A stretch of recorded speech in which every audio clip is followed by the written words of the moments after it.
Masih bersama saya Nailin RA di Bedah Opini. Tema kita pada siang hari ini sangat menarik sekali, yaitu peran perempuan dalam membangun keluarga sehat yang berkualitas. Perlu digarisbawahi bahwa sehat di sini bukan hanya jasmaninya, tapi juga rohaninya. Nah, untuk itu kita akan berguru pada para perempuan-perempuan hebat di sini. Tadi kita sudah membahas bahwa memang peran perempuan itu sangat besar sekali dalam keluarga. Nah, oleh karena itu nggak salah juga kalau ada opini mengatakan bahwa perempuan ini kan rentan stres. Nah, untuk Bu Muntama sendiri nih yang kegiatannya sangat banyak, aktivitasnya sangat padat di luar gitu. Pernah nggak mengalami stres? Dan kalau iya, pernah mengalami stres itu biasanya bagaimana mengelola stres tersebut? Saya sepakat dengan dokter spesialis kejiwaan bahwa semua orang itu pasti punya masalah. Tapi bagaimana memanage masalah agar masalah itu bisa kita atasi. Dengan masing-masing orang mungkin punya strategi yang berbeda-beda. Kalau saya secara pribadi, ya masalah itu ada. Tapi kami mencari solusinya, ya masalah itu karena apakah masalah itu muncul, yaitu maka mencari sebab musabab masalah itu ada. Tidak kemudian lari dari masalah, tetapi menyelesaikan atau mencari solusi masalah yang ada. Selesai itu baru biasanya pikiran tenang. Tetapi kalau ada masalah, kita kemudian tidur, itu masalahnya tidak selesai, tidurnya juga tidak nyenyak. Ya, jadi pernah stres juga? Ya, mungkin setiap orang dikatakan dokter, masalah stres ini kan hal yang alamiah karena kita manusia bukan malaikat. Ya. Kalau perlu kami sampaikan juga di sini bahwa budaya patriarki, budaya diskriminasi gender itu kan masih ada, walaupun tidak dominan seperti dulu, masih ada.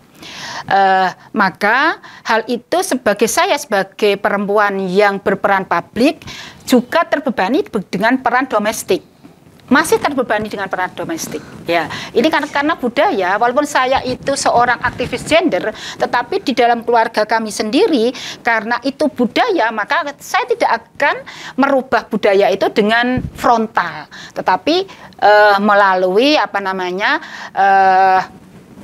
kompromi-kompromi. Lebih capek mana?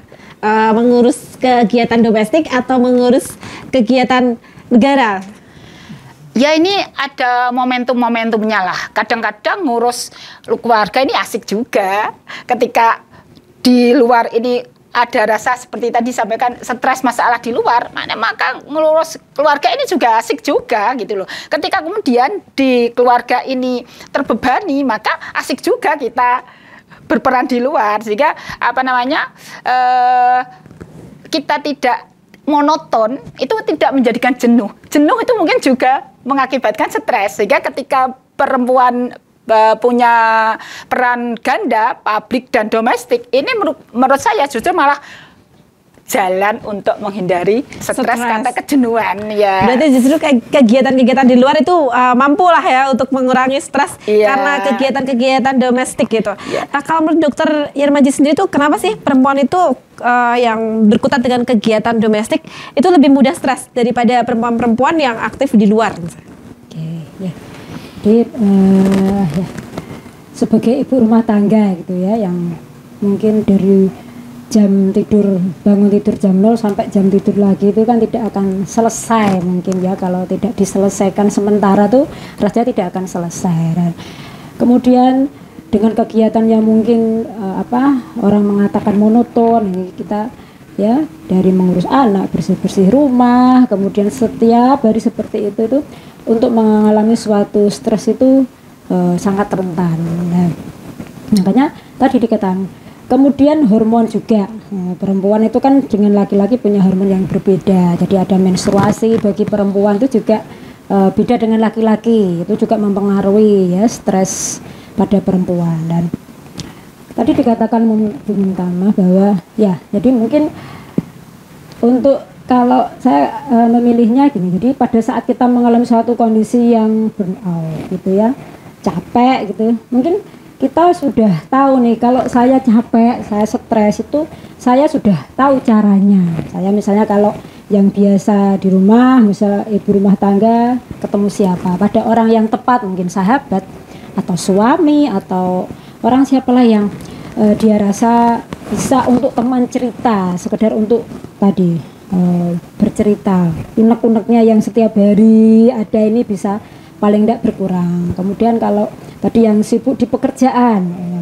kalau pulang ke rumah tuh rasanya kok kayak jadi hiburan ya, refreshing gitu ya, dan itu bisa. Jadi mungkin masing-masing individu itu punya cara tersendiri untuk bagaimana dia tadi manajemen stresnya dia.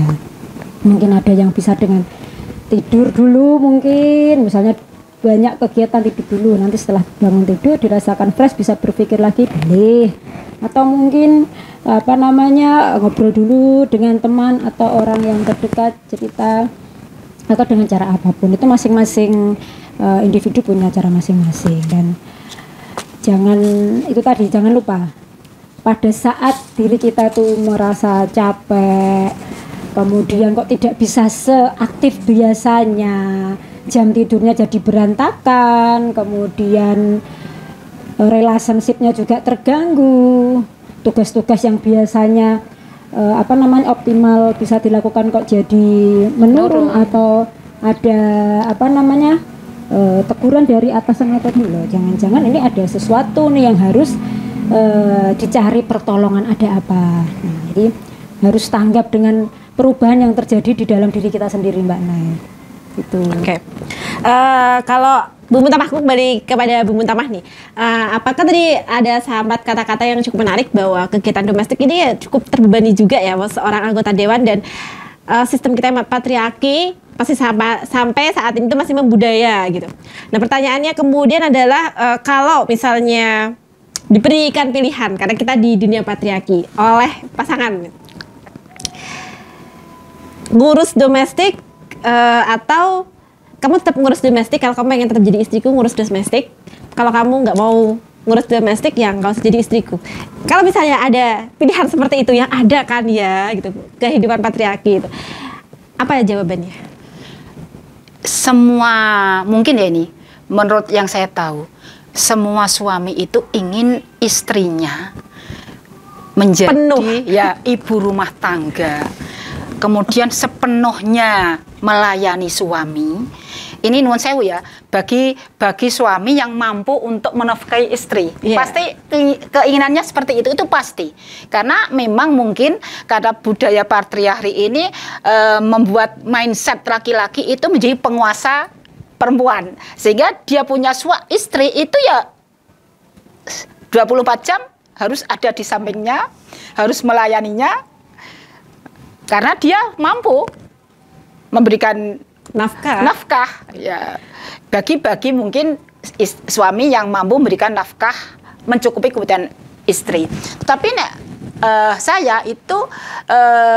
saya menjelaskannya kepada suami, khairun nas anfa'uhum linnas. Itu konsep hidup saya memang seperti itu. Nah, itu untuk dicatat pemirsa Lingkar TV yang misalnya mengalami dualisme, ditanya sama suami, kamu milih keluarga atau pekerjaan? Nah, ini mungkin jawabannya. Khairun nas anfa'uhum linnas. Sehingga ketika kemudian di dalam keluarga ini sudah bisa untuk mencukupi kebutuhan suami, walaupun mungkin ada sebagian yang didelegasikan dengan ART, tetapi tidak sepenuhnya lah. Dulu waktu anak-anak masih kecil, masih 3 tahun, itu kami diskors oleh suami, tidak boleh. Pernah mengalami juga seperti karena saat anak-anak 0 sampai 3 tahun, kami tidak boleh berperan di luar rumah. Suami punya idealisme bahwa yang terbaik anak adalah diasuh oleh ibunya. Tadi disampaikan oleh Ibu Ketua Aisyah, memang ibu adalah madrasatul ula bagi anak-anaknya. Itu konsep itu kami terapkan di rumah. Saya ketika punya anak 0 sampai 3 tahun itu praktis tidak keluar rumah untuk kegiatan yang sifatnya kegiatan sosial. Saya fokus di anak. Tetapi setelah 3 tahun sampai 5 tahun boleh, tetapi masih ada batasan. Nah, kan di usia anak, ketika seorang ibu punya anak di usia seperti itu tuh ya kan, kalau menurut medis itu kan juga rentan ya, dengan baby blues dan postpartum syndrome itu kan gitu. Nah, apakah Bu Muntamah juga mengalami hal tersebut? alhamdulillah, karena dari kecil saya Alhamdulillah itu, tidak. karena dari kecil saya aktivis, sehingga saya juga punya kesadaran ketika suami punya dekret bahwa anak usia 0 sampai 3 tahun ibu tidak boleh mendelegasikan pada pihak lain. Kami punya kesadaran juga bahwa memang peran ibu terhadap anaknya ini ada hal yang memang tidak bisa didelegasikan. Misalnya apa tadi? Menyusui. Menyusui kan tidak bisa didelegasikan dengan siapapun. Yang terbaik adalah ASI ibu. Ya. Kemudian saya juga punya itu tadi ya, punya konsep bahwa taat pada suami juga sebuah ibadah. Walaupun tidak kemudian kami ingin suami semena-mena dengan saya, tetapi saya juga ketika kondisi sudah saya harus diinstruksikan seperti itu, saya harus mencari pedoman supaya ketika saya menjalankan itu dengan penuh keikhlasan, supaya tidak ada ganjalan sehingga menimbulkan stres. Ini, jadi ikhlas, ya, ini ikhlas ya, ini tuntutan suami yang saya harus taat. Setelah ini saya juga boleh untuk berkegiatan di luar rumah. Maka 3 tahun awal ini memang saya fokus di rumah untuk ya melayani, mendidik dan lain sebagainya untuk anak-anak dan untuk anak ya saat itu masih anak 1. Dan ketika anak lahir kedua juga seperti itu juga, sama. Mengalami fase yang masih sama 3 gitu. tahun kami juga punya kesadaran penuh bahwa hal yang menjadi keputusan suami ini justru mungkin terbaik untuk saya dan anak saya. Jadi ada kesadaran dalam diri Bu Mutamah sendiri untuk menerima peran tersebut secara penuh sehingga itu jadi saya berusaha menikmati. Saya itu cara terbebas dari stres karena mengurus anak. Suami itu begini. Anak itu harus terbebas dari makanan yang tidak suci. Kemudian harus semua awal-awal itu harus memang fungsi orang tua itu harus penuhnya. Tidak boleh didelegasikan. Awal ya mungkin saya merasa loh kok seperti ini karena ibu saya dulu tidak seperti itu gitu. Ibu itu selalu anaknya juga ada yang membantu ngasuh, tapi kenapa saya tidak? Walaupun di rumah ada ART itu tidak boleh memegang anak saya, tidak boleh. Mulai kecil anak saya tidak dipegang oleh siapapun kecuali saya dan suami saya. Tetapi alhamdulillah juga ada pembagian. Kalau malam itu suami, kalau siang saya. Jadi memang ada kolaborasi untuk membangun generasi yang berkualitas ini tadi gitu. Kalau Bu Chayani sendiri gimana? Pernah mengalami ini kan dari background keagamaan juga tergolong kuat ya gitu. Pernah juga nggak mengalami stres karena dilarang beraktivitas di luar sama suami?